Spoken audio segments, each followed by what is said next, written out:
कहता निशाचा रे।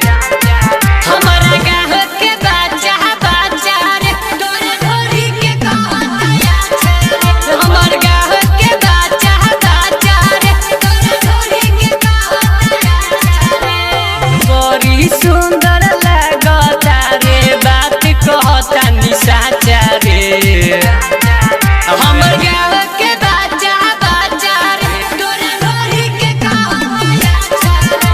हमार गाँव के बच्चा बच्चा रे तोरे ढोरी के कहता अच्छा रे।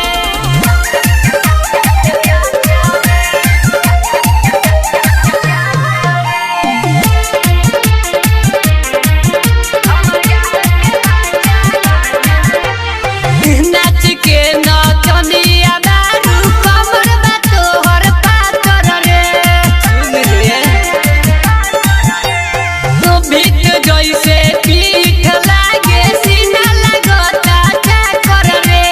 गजब के खिलल बा तोर जवानी एकरा के रखी अभी बच्चा रे।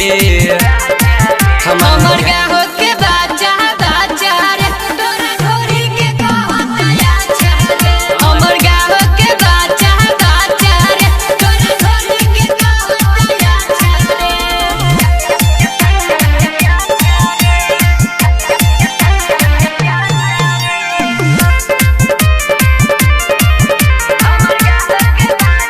Music by Kundan Raj.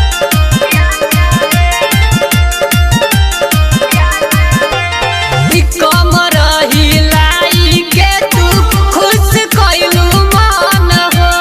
साच पहिले सुन बिनी तो बिहारी कहे देखाने प्राइवेट धन हो। रितेश बिहारी सुभाष विपिन अमित भी संगे नाचा रे।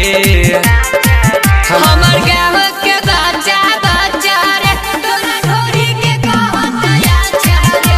हमार गाँव के बच्चा बच्चा रे तोरा ढोरी के कहता अच्छा रे। प्रेमी डिजिटल रिकॉर्डिंग स्टूडियो सीभर।